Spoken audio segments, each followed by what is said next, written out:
주시는 은혜와 또 힘으로 또 오늘 하루를 열심히 살아낼 수 있는 여러분들 다 되시기를 간절히 바랍니다. 계속해서 우리는 모세를 통해서 애굽에 임했던 재앙들에 대해서 말씀을 살펴보고 있습니다.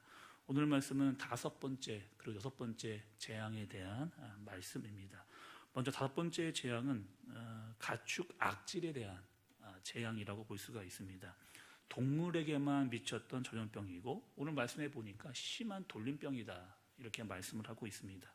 6절의 말씀처럼 애굽의 모든 가축이 죽을 정도로 그 피해가 심했다라고 말씀을 하고 있는데 특별히 특정 가축들을 지칭한 것을 볼 수가 있습니다. 내 가축, 곧 말과 나귀와 낙타와 소와 양들에게 내린다 그렇게 말씀을 했죠. 이 가축이라고 하는 그 당시에 그들이 가지고 있었던 재산 목록 중에서도 제일 가는 가축 그리고 목록, 재산 목록이라고 할 수가 있습니다. 지금까지는 피, 개구리, 이, 파리 같은 인체에 괴로움을 줄 수 있는 그런 재앙이었다면 이제는 가축에게 직접 타격을 강해서 경제적으로나 또 생활적인 면에서 어려움을 당하게 될 재앙이라고 알려주시는 겁니다. 그 당시에 말은 어디에 사용되었느냐, 이렇게 전쟁을 할 때 말이 많이 사용됐죠. 그리고 나귀, 낙타 같은 것들은 단거리, 장거리 이런 데 수송할 때 많이 쓰이던 동물입니다. 또 소와 양은 농경을 할 때 또 사용을 하고 식용으로도 사용이 됐습니다. 그러니까 이러한 짐승들은 애굽의 군사적인 또 경제적, 교통적인 부분에서 치명타를 날릴 수 있는 그런 재앙이었습니다. 더구나 더 중요했던 의미가 있다라고 한다면 이것들은 다 애굽들이 섬기고 있었던 신들에 대한 재앙이었습니다.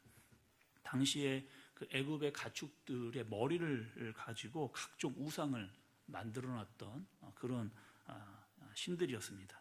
동물의 머리, 황소의 머리, 양의 머리를 가지고 신들의 모습을 상징해 놓았던 애굽의 모습. 그러니까 여호와의 능력을 통해서 돌림병이 그들에게 임하고 그것들이 다 죽어나간다라고 한다면 그 우상들은 아무런 의미가 없다라고 하는 사실을 하나님께서 보여주시고자 함입니다. 4절의 말씀을 보시면 여호와가 이스라엘의 가축과 애굽의 가축을 구별하리니 이스라엘 자손들에게 속한 것은 하나도 죽지 아니하리라 하셨다 하라 하시고 이렇게 말씀을 하고 계시죠. 돌림병 때문에 가축들이 다 죽을 것이다. 그러나 이스라엘 자손들의 가축은 죽지 않을 것이다 라고 말씀을 하셨습니다. 그 애굽에 임했던 10가지 재앙들 중에서 이제 그 오늘 4절 말씀에 보시면 죽음이 등장하는 것을 볼 수가 있습니다. 처음 여기서 이제 언급을 하고 있는데 이제부터는 생명의 위협을 강하는 재앙이 임하게 될 것이다.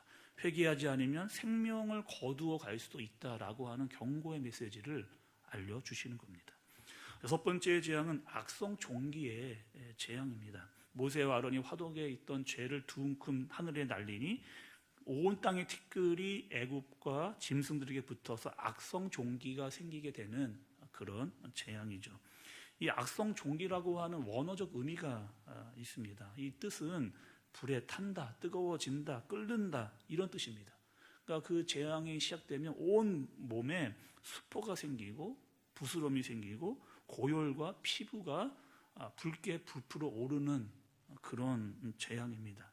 극심한 가려움이 임하고 물집과 영증이 세져서 나중에는 고름이 흐르는 무서운 피병이 이제 시작이 되는 거죠. 성경에 보면 이와 유사한 병에 걸렸던 사람이 있습니다. 바로 욥이죠. 욥이 그 당시에 의술이 발달되지 않았던 상시에서 굉장히 고통스러웠던 이 질병을 경험한 경험이 있습니다. 그런데 12절의 말씀을 보니 그러나 여호와께서 바로의 말씀을 완악하게 하셨으므로 그들의 말을 듣지 아니하였으니 여호와께서 모세에게 말씀하신과 같더라. 바로의 마음이 완악했습니다. 완악했는데 이 완악이라고 하는 뜻은 굽힐 줄 모르는 마음, 교만한 마음 이런 사람이 바로 바로였다는 거죠. 그러니까 바로가 원래 마음이 참 착한 사람이었는데 하나님께서 개입하셔가지고 고의적으로 악한 사람, 완악한 사람 만들었다라고 하는 그런 의미가 아니라 하나님께서 원래 악했던 바로를 그대로 내버려 두셨다. 갈수록 점점점 악하도록 그냥 내버려 두셨다라고 하는 그런 의미를 가지고 있습니다. 바로는 지금까지 하나님께 많은 기적을 통해서 어려움을 당했습니다. 그리고 점점 재앙도 심해져 가는 것을 볼 수가 있습니다. 그런데 하나님께서는 그냥 내버려 두시는 것이죠. 작은 심판으로 회개하고 돌아와야 큰 심판을 면하게 될 텐데 바로는 아직도 징계를 통해서 하나님을 만나지를 못하고 회개하지 않고 변화되지 못하는 그런 모습을 보여주고 있는 겁니다. 갈수록 심판은 가까워 오는데 하나님의 말씀으로 자신을 돌아보지 않는 바로의 모습을 볼 수가 있는 것이죠. 우리도 마찬가지입니다. 하나님의 말씀을 가까이 하지 않고 깨어있지 않다면, 또 하나님의 말씀에 순종하지 않고 말씀대로 살아가지 않는다면 우리의 마음은 점점 무뎌질 겁니다. 그리고 마음이 점점 완악해질 수도 있다라고 하는 사실을 반드시 명심을 해야 하겠습니다. 끝으로 오늘 말씀 1절을 보시면 이스라엘 백성들에 대한 어떤 지칭이 나오는데, 히브리 사람의 하나님 여호와라고 하는 표현이 오늘 말씀 1절에 보면 나오는 것을 볼 수가 있습니다. 잘 나오지 않는 표현인데 특별히 구약에서 나오고 있는 이 히브리라고 하는 의미의 뜻이 있습니다. 학자들은 이 히브리라고 하는 뜻에 대해서 건너다에서 파생된 단어라고 이야기를 합니다. 이스라엘 백성들이 갈대아 우르로부터 가나안 땅으로 이주했기 때문에, 이동했기 때문에 붙여진 그런 이름이라고 할 수가 있습니다. 하나님께서 갈대아 우르에서 가나안까지 끝까지 그들을 인도하시고 구별해서 어떠한 재앙도 임하지 않고 주님께서 동행해 주셨다라고 하는 그런 의미를 가지고 있는 겁니다. 오늘 말씀에서 우리 하나님은 어떠한 하나님이냐, 전능하시고 또 능력을 바라시며 자신의 백성들을 지키시는 하나님이라고 하는 사실을 말씀하시면서 이 히브리 사람들의 여호와 하나님이 바로 우리의 하나님이다 라고 그렇게 말씀해 주고 계시는 겁니다. 오늘 말씀을 통해서 하나님 우리에게 이렇게 살기를 원하십니다. 분명하게 오늘 본문을 보면 내 백성을 내보내라, 그들이 나를 섬길 것이다. 하나님께서 이스라엘 백성들을 출애굽시키려고 하시는 그 이유는 여호와 하나님을 섬기려 하는데 그 목적이 있었습니다. 우리가 믿는 그 하나님은 전지전능하신 하나님입니다. 그 어떠한 재앙도 내리실 수 있는 능력의 하나님이십니다. 하나님은 이스라엘 백성과 언약을 맺고 그들을 인도하고 구별하여 끝까지 지켜내시는 그런 하나님이신 줄로 믿습니다.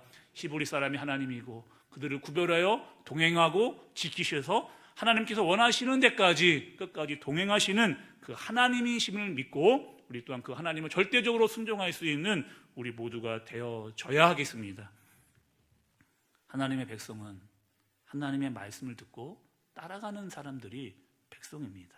오늘 전능하신 하나님, 능력을 바라시고 자기의 백성을 지키시고 구별하셔서 끝까지 자기가 원하는 곳까지 이끌어 가시는 그 하나님의 능력이 오늘 우리의 삶에 나타나기를 간절히 바랍니다. 그리고 여호와를 섬기고 순종의 삶이 우리에게 있기를, 그리고 거룩한 삶의 예배자가 되기를 주님의 이름으로 축복합니다.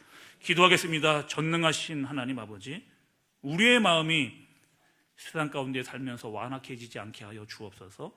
세상에 빠지지 않게 해주시고 하나님을 향한 마음이 무뎌지지 않도록 주님 지켜 주옵소서. 하나님께서 말씀하실 때마다 아멘으로 화답하고 삶의 변화가 있는 순종이 있게 하여 주옵소서. 오늘 하루도 주님 하나님 앞에서 삶의 예배자로 살아가게 하여 주옵소서. 하나님 귀한 1천 번제의 예물 또 11조 주님께 간절한 마음으로 올려드립니다. 주님 받으시고 귀한 은혜를 때를 따라 돕는 은혜를 허락하여 주시옵소서. 계속해서 가지고 나온 기도의 제목들을 가지고 또 자신과 가족들, 교회와 담임 목사님, 나라와 선교적을 위해서 시간 주여 3번 부르고 함께 기도하도록 하겠습니다. 주여.